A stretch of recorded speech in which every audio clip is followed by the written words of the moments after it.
E aí pessoas, e aí curiosos, tudo bem com vocês? Eu sou o Thiago e você está no Dota Esperint, o canal do software livre. Hoje eu tenho um videozinho bacana aqui, porque por um acaso eu estava conferindo e tal, vendo umas coisas no canal Cosmonauta Virtual, e eu coloquei lá o nome do canal para ele dar uma avaliada. Ele deu uma série de dicas muito maneiras, muito legais, e que algumas mudanças já apareceram, para quem está acompanhando o canal sabe disso, mas tem outras que valem a pena fazer, e tem um vídeo para falar como é que surgiu o canal, das coisas que estavam acontecendo. E aí eu preparei um videozinho, talvez não seja tão rápido, mas é importante para saber o que é o canal, afinal de contas. E aí vem a pergunta, o que sou eu, né? E aí fica, pô, sou design gráfico, formado, já tem mais de 10 anos, trabalho com design gráfico, já trabalhei com diversas empresas, editora, com o Globo, estúdio de TV, já trabalhei com produção de arte, já trabalhei em exposição, já trabalhei em uma série de locais, inclusive evento de dança, comunicação visual de dança, comunicação visual de livro, lançamento de livro, lançamento de produto, revista, e hoje eu foco mais na questão de sala de aula, que é uma coisa que eu gosto particularmente. E o mestrado vem por conta disso, né? Então, mestrado em educação, design aplicado no dia a dia, para as pessoas entenderem que não é só saber usar o programa. Por isso o vídeo de hoje vai como uma coisa legal que o Cosmonauta Virtual deu de dicas, muitas dicas maneiras, muita coisa muito boa. Todo o pessoal que estava na live ajudando também, deu alguns comentários. Eu acho que nesse ponto fica o meu agradecimento aqui por conta de todo o retorno que ele me deu. Então bora pro vídeo, bora entender como é que as coisas se originaram.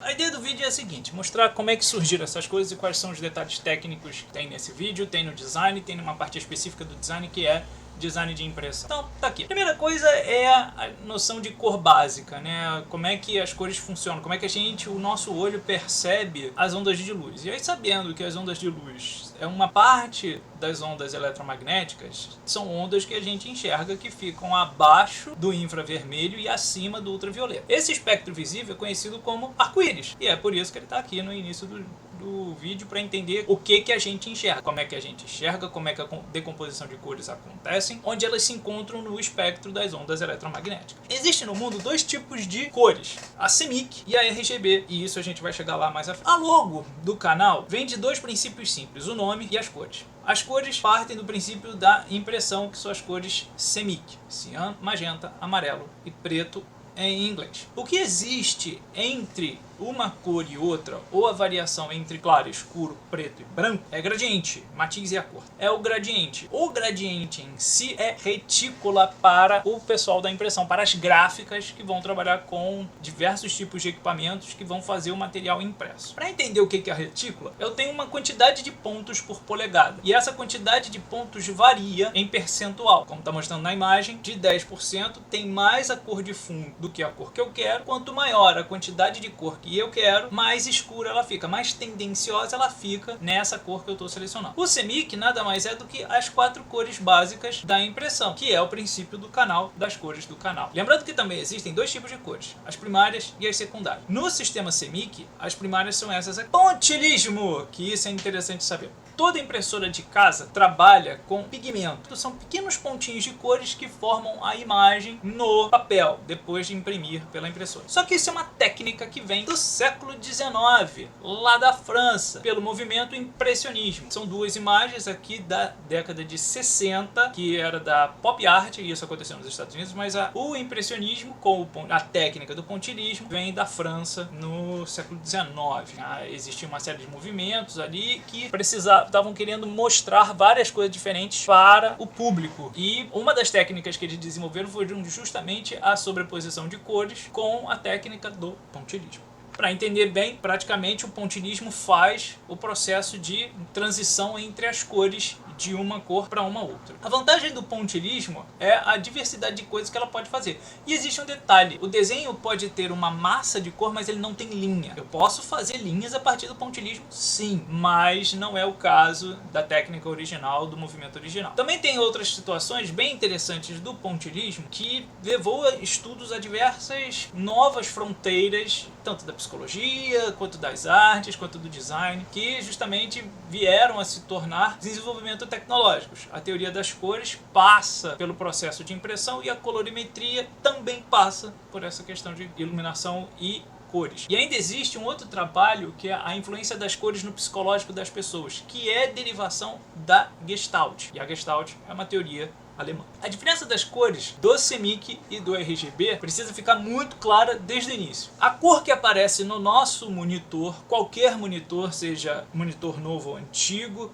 em LED, em qualquer tecnologia que exista, desde aqueles monitores com bunda grande, que eram os monitores de tubo, até os construídos com a tecnologia de LED, eles passam pelo princípio das três cores: vermelho, verde e azul. As cores primárias são as cores fortes da tríade de cores para monitor. Só que a intermediária entre as duas primeiras cores nessa tríade cria uma cor secundária. A cor secundária no RGB, que é a cor monitor, são as cores primárias no CMYK e vice-versa. As cores primárias no RGB são as cores secundárias no CMYK. Outra coisa que as cores RGB são, que aí entra uma questão técnica dos próprios programas. A maioria dos programas que trabalham com cores, e aí tem Photoshop, GIMP, Corel Photopaint, Krita, não importa qual seja o programa, faz edição de imagem, beleza, ele trabalha no RGB. Essas cores irão acontecer do fundo preto, que é o monitor apagado, sem cor alguma, e vai para o fundo branco,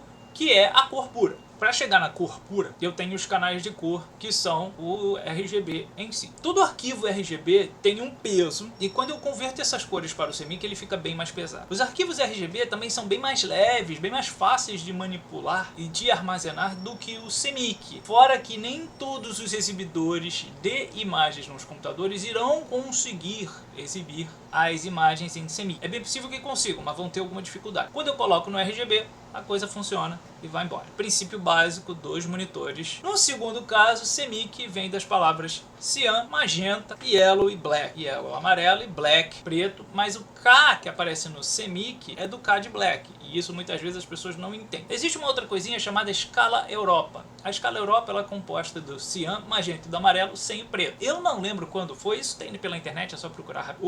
Foram duas coisas que aconteceram nesse século XX que são importantes. A primeira é a escala americana, que é o CMYK. A europeia é a CMY. E aí quando eu coloco o preto nas quatro cores primárias, eu consigo escurecer as cores sem levar para um cinza sujo, que é o que acontece na escala Europa. E também pelo Japão, e aí foi, se eu não estou errado, a Canon e a Kodak, que eram grandes empresas que faziam impressão de cores, eles estipularam o cian e o magenta como as cores básicas para fazer a impressão de fotos coloridas. E é um detalhe muito interessante da evolução da própria técnica de fotografia e dos equipamentos. Antigamente eu conseguia fazer em casa um laboratório que faz lá a produção das fotos sem problema nenhum. Tem que ter material para isso, espaço, material e condição de espaço para isso. Quando vira fotografia colorida, a coisa muda de patamar. E aí eu preciso de um equipamento 100% não manuseável pela pessoa para fazer a impressão das fotos coloridas. No caso, as fotos coloridas são CMYK. E aí disso eu tenho, pelas artes gráficas, pela impressão, o termo policromia. Uma cor, monocromia, duas cores, bi ou dicromia, três cores, tricromia e quatro cores para imprimir é a policromia. Poli vem de quatro. Por isso, 4 ou mais cores. Como eu estou falando de 4 cores, policromia até 4. Ah, Thiago, mas pode fazer impressão com mais de 4 cores? Podem. E aí entram as cores especiais, que é uma outra forma de trabalhar com cores. Os arquivos de cores CMYK são muito mais pesados que os arquivos RGB. Elas tendem a escurecer e o princípio é o oposto. Qual é o princípio? Eu saio de um papel branco, totalmente alcalino, e vou para um papel escurecido, pintado com o pigmento. Esse pigmento é que faz o papel ficar muito carregado de cor, e dependendo da quantidade, da espessura do papel e da quantidade de tinta que eu coloco, eu posso acabar dissolvendo o papel. É por isso que tem que tomar cuidado com a quantidade de cores E aí sim, a maneira de colocar a cor no papel, o equipamento e o impressor, quando é um equipamento mais manual, quando for automático, aí deixa o computador fazer a parte dele. Mas não deixa de ter impressor, tá ali o carinha trabalhando na regulagem da máquina. E para manter os brilhos que a imagem tem, eu preciso diminuir a quantidade de cores que tem naquela zona de cor, naquela região que tem uma cor determinada. E aí é que acontece o pontilhismo lá do início do vídeo, né? O pontilhismo é a técnica desenvolvida e adaptada pelo pessoal da impressão para colocar a cor nesse material, nesse suporte, que o suporte é basicamente papel. E aí sim, quando eu tenho a variação entre uma cor e outra, eu tenho maior percentual de pontos de cor, e quanto maior a quantidade de pontos de cor nessa determinada área, mais carregado fica o papel, e isso pode causar um problema técnico e prático, principalmente prático, na hora de sair com material para distribuição e por aí vai. É uma dor de cabeça do caramba. Demanda de tempo, um tempo longo, muitas vezes pode acontecer uma série de problemas no meio do caminho que tem que tomar cuidado. Confie no seu impressor. Se ele for bom, então melhor ainda. Então vai lá, escuta o pessoal da gráfica, vê com eles o que é possível fazer, como é que tem que fazer, respeita o arquivo, bota lá para impressão. Existe também um outro detalhe que é interessante saber. Como é que é o cálculo de cores em cada um dos sistemas. O RGB sai do preto e vai para o branco, o CMYK vai do branco para o preto. Só que são cores diferentes. No CMYK eu tenho percentual e no RGB eu tenho multiplicação de cores. No CMYK eu tenho, e aí sim entra na questão do pontilhismo e entra na questão de pigmento no papel. Eu tenho uma área determinada, em uma determinada área do papel recebe uma quantidade de tinta específica que vai de 0 a 100%. E quando eu somo essas tintas, eu tenho 400% de tinta. É muita cor para o papel. No RGB, que é a cor monitor, acontece o oposto. Eu saio do preto, vou para o branco. Branco é luz pura. Porém, pela informática, eu vou de 0 a 255 ou de 1 a 256. Só para entender que, se eu não estou errado, tem a ver com a questão de bits no computador. Bits ou bytes, um negócio desse tipo. Isso tem relação com a escala de como o computador trabalha, e ele vai por múltiplos de 8. 256 é múltiplo direto de 8. Eu começo com 8, vou para 16, 16, 32, 32, 64, 64, 128, 128, 256. O 256 é de 0 a 255, que o 0 também é considerado casa, ou do 1 ao 256, e aí esse é o tamanho do espectro luminoso dentro da classificação dele, de como é organizado dentro da informática. Aí quando eu pego as três cores do RGB, eu tenho uma multiplicação de cores, tendendo da cor pura ao branco. E essa cor pura, quando eu junto as três, eu tenho 16 milhões de cores possíveis. Mas, Thiago, como é que eu vou colocar 16 milhões de cores possíveis dentro de 400% de tinta? Não dá, tá? A resposta é básica. Não dá. Por isso existe a conversão de arquivo. Conversão do RGB, que é produção legal dentro do Photoshop, Illustrator, Inkscape, Krita, GIMP, para o arquivo CMYK, que é o que vai sair na impressora lá da sua casa ou na impressora da empresa de impressão. Pode ser no birô, que vai trabalhar um determinado tipo, ou vai para ser a grande gráfica, como uma Globo da vida, um jornal impresso, que está diminuindo, mas ainda existem, ou até mesmo uma gráfica que trabalha com livros impressos. E aí sim eu preciso dessa conversão de arquivos. E para isso acontecer, eu tenho que passar pela produção das chapas. E aí sim, é coisa bem específica de gráfica, e é preciso entender como é que é a produção do arquivo, a saída de cores do arquivo para gráfica. Fechamento de arquivo, qualidade da arte, está tudo em vetor. A maioria das coisas tem que estar em vetor para poder escalar para cima ou para baixo, aumentar ou diminuir, sem ter problema de qualidade. Se a imagem está em alta qualidade, que isso ainda vou ver nesse vídeo, então isso são coisas bem específicas do processo de impressão que passa pelo processo de cores. O que a impressão tem? Na nossa casa, nós temos impressoras que aguentam tanto papel sulfite, branco A4, que a gente tem compraria na papelaria, quanto o papel da gráfica, eles têm uma quantidade, eles aceitam uma determinada quantidade de tinta. Essa tinta é feita pelo pigmento, e esse pigmento é pontilhado em cima daquela área. Cada área é definida por polegadas, já que é uma medida em inglês, veio da Inglaterra, foi para os Estados Unidos e eles mantiveram a polegada. DPI significa dots per inch, que tem relação direta com impressão, e dots per inch significa dots, pontos, P per para, ou por, e de inch, que significa polegadas. dps, então eu estou trabalhando com pontos por polegada. Na impressora de casa, eu só consigo imprimir até mais ou menos 150 dpi. Na internet, eu posso passar de 72 a 96 dpi. Mas peraí, hoje a internet é banda larga, a gente está praticamente conectado o dia inteiro. Sim, mas na época que era de escada, eu precisava diminuir a qualidade dessa imagem para poder passar pela rede, né? No caso, poder enxergar no monitor aquela informação. E aí, para quem é das antigas, e aí deve ter uns,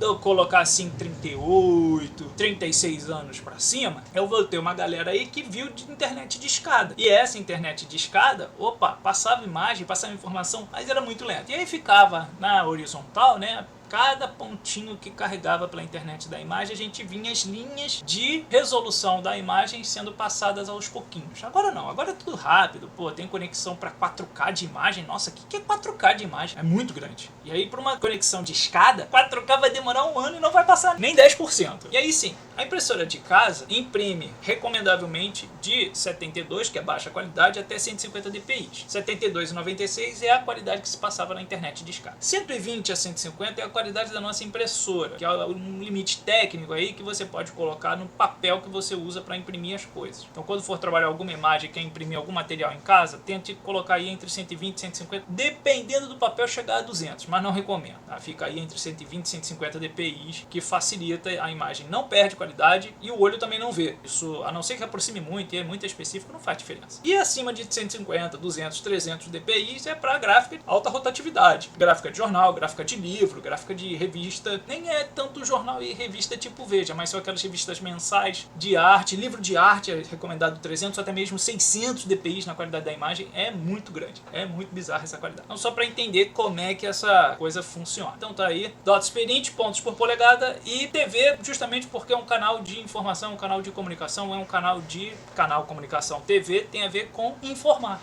por isso o TV. E aí sim, 100% das cores CMYK no meu logo, porque ele representa tudo aquilo que o programa faz, a impressão faz, o design faz e a impressão, no caso, representa pra gente e precisa aparecer lá no final. E aí, entendendo, né, o que é, né, a qualidade da imagem, 10 dpi, 72, 300, se for tentar imprimir aqueles outdoors que tem na rua ou aqueles banners gigantescos que tem na lateral do prédio, é recomendado até mesmo 72 ou menos dpi, que vai ser visto a uma longa distância, então eu preciso aumentar o tamanho do ponto. Quanto maior o ponto, maior a área, então eu tenho que diminuir a qualidade, porque eu vou ver a 10, 20, 50 metros de distância, 100 metros de distância, aquele negócio lá na frente. Tipo assim, eu não vou usar 300 dpi numa imagem que eu vou ver a 10 metros, 10, 50, 100 metros de distância. Eu vou usar menos dpi para poder compensar o tamanho. E se eu colocar 300 dpi na qualidade e imprimir num banner que vai receber luz, sol, vento no ambiente externo, pô, tô gastando dinheiro. Na verdade, eu vou estar perdendo muito mais dinheiro do que qualidade. E aí vai ter tanta carga de tinta, tanta carga de material líquido no papel, na hora que bater a chuva, acabou. Vai derreter, vai, né? Nem derreter, vai decompor facilmente. É por isso que eu preciso saber controlar a quantidade de pontos por polegada em relação ao tamanho e em relação à distância que eu estou vendo daquela imagem, no suporte, que no caso é o papel ou a lona que recebe a impressão. E aí entra a técnica do pontilhismo. O pontilhismo é justamente saber como usar as massas de cores, tanto as coloridas quanto as de branco e as de preto. E aí que tá. O material de impressão é o resultado de 4 chapas de cores, cada uma das cores, definindo em determinadas áreas o que vai receber uma determinada cor em outra, e quando for para juntar todas essas cores vai ter sobreposição de cores, e aí sim o pontilhismo aparece, e aonde não tiver cor, ou tiver uma quantidade pequena de cor em relação ao papel branco, vai ficar sem cor. O preto vai escurecer a imagem tendendo às sombras, o branco aos brilhos. O que existe entre sombra e brilho são intensidades de 10 a 100% das massas de cor que vão formar a impressão no final. Design tem relação direta com comunicação e com programação visual, ou seja, como construir os materiais visuais que nós vamos enxergar como sendo coisas da comunicação. É um curso de graduação que pode variar entre tecnólogo de 2 anos e meio a 3, geralmente 2,5, até bacharel de 4 a 5 anos. Tem faculdade, tem uma faculdade em São Paulo que tem um curso de design gráfico de 5 anos. Cara, é punk. A ESD, que é uma das mais antigas aqui no Brasil, que ela surgiu ali em 63, começou a operar em 64, o curso dela era de 5 anos com um grade anual. Ou seja, se você perdesse uma matéria, você perdia o ano inteiro de trabalho. Aí ela passou por uma remodelação em 2016, por ali, entre 2016 e 2017. Aí ela saiu de 5 anos para 4, de 4 anuais para 8 semestrais. E aí você precisa de 8 vezes 2, 16, você tem até mais ou menos 15 semestres para cursar a graduação inteira em comunicação visual. E é mais ou menos por aí que está a maioria dos cursos no Brasil. Tirando aqueles casos que são de 2 anos e meio, que eu acho que é muito rápido e eles ficam muito mais na área técnica, do que algo base que vai dar embasamento teórico, que também faz falta. Aí nem todos os cursos curtos vão ter esse embasamento teórico como os cursos longos. E aí que tá. Comunicação visual tem a ver com cultura, design, que é projeto ou projetação, e cultura e projeto tem a ver com psicologia, comportamento e consumo. Design tem relação direta com cultura material, produção industrial, consumo de produtos realizados pelas ideias dos designers para que a indústria faça a devida adaptação daquele produto físico ou daquele conteúdo visual para que alcance seus respectivos públicos consumidores. Quando eu falo de produto, eu estou falando de coisas físicas, sólidas,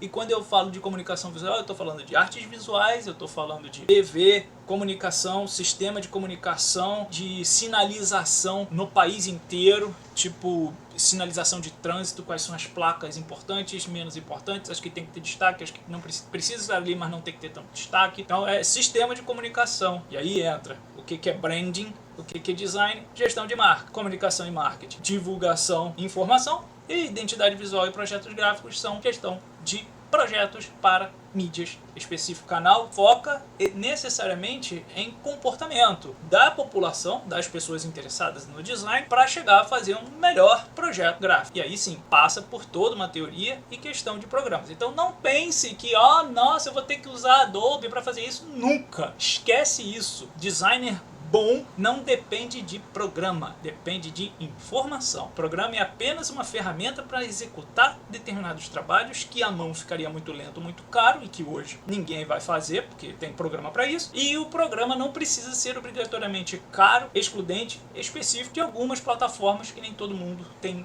condições de pagar ou acessar. Então lembrem-se disso, design é uma postura de uso consciente dos recursos que estão disponíveis e são acessíveis para se criar produtos e comunicação a todas as pessoas e públicos e idades. E para entender um pouco mais, preciso entender de como a educação influencia o design, como a criatividade e o ócio são importantes para a execução de determinados trabalhos e como desenho e técnica também andam juntos. Para quem percebeu aí, deve ter um okzinho aí em alguns livros, significa o quê? Que eu li esses livros de algum jeito para fazer o mestrado e possivelmente doutorado, que também tem relação direta com design, criatividade e educação, que são as três coisas que estão no meu mestrado. Projeto de desejo, desenho industrial, projeto de produto e inovação do projeto são livros específicos para produção de coisas físicas. A invenção do projeto é um livro que fala do comportamento do design. História do design, criatividade e design, a história da criatividade, criatividade S.A. vão falar de outras coisas, comportamentos e soluções que as pessoas tiveram que correr atrás de desenvolver para chegar no resultado final dos seus respectivos problemas.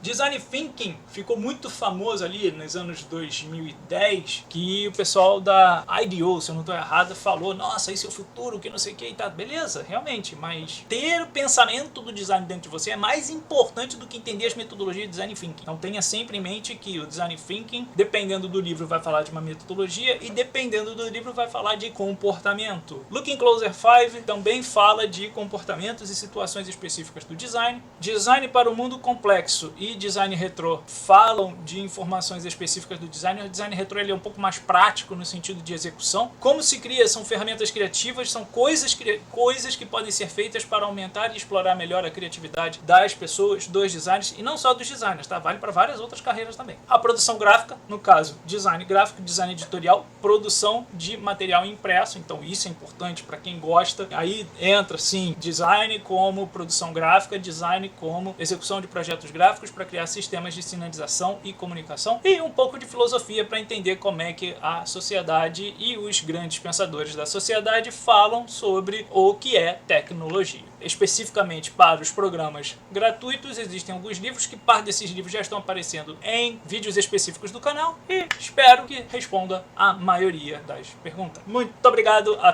todos! E aí, é fácil ser designer? Putz, nossa, mandei livro pra caramba e não é nem metade do que existe aí disponível em português. Alguns são em inglês, outros em português, tem um ou outro em espanhol ali, mas nada demais. Mas é pra entender, cara, é tanta coisa, tanto conteúdo, é tanta interligação que acontece que você olha, caraca, o que eu faço, Thiago? Por onde eu começo? É, exatamente aí. Design não é só produção com o programa, independente do programa. Design vai muito além disso. Começa antes e vai pra muito além. E é uma coisa que eu posso deixar aqui como pergunta básica pra todo mundo. É fácil ser designer? Não é nem um pouco fácil. E acima de tudo se for falar, é facilzinho, é só alterar uma cor, estranho, né? Bem estranho. Então fica aí como livro, como conteúdo bacana, explica o que o canal veio fazer, explica por que dele existir, explica que muitos canais tentam, nem alguns conseguem, outros não conseguem, alguns se especificam, outros ficam mais abrangentes, mais genéricos, como é o meu caso, que eu prefiro ser mais genérico, e a partir disso o canal ganha toda a dimensão, todo o conteúdo que ele tem que ter para justamente chegar cada vez mais longe, cada vez mais acessível, cada vez mais importante, cada vez mais relevante para editoras que estão produzindo, pessoas que estão começando, pessoas que estão desestimuladas para sair da área, pessoas que querem mudar de programa, pessoas que falam, vou defender bandeira paga, bandeira do gratuito. Não tem nada a ver com isso, tem a ver com postura. Designer bom tem postura, sabe executar trabalho, não depende de programas específicos e, acima de tudo, sabe conversar sobre comportamento e cultura do ser humano. Até o próximo, espero que tenha ajudado. Curta o canal, siga o canal, tem muita informação aqui bacana e vamos lá, né? Só tá começando.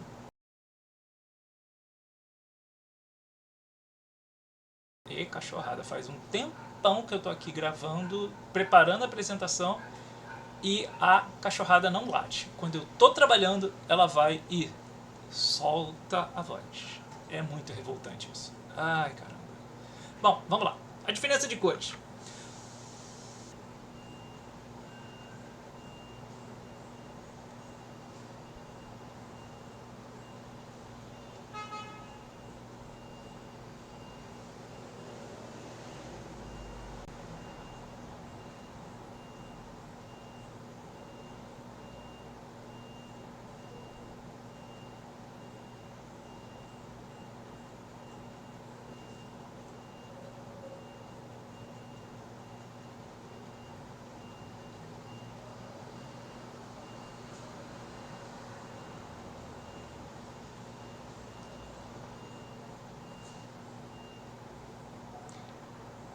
Da cor pura, para justamente chegar cada vez mais longe,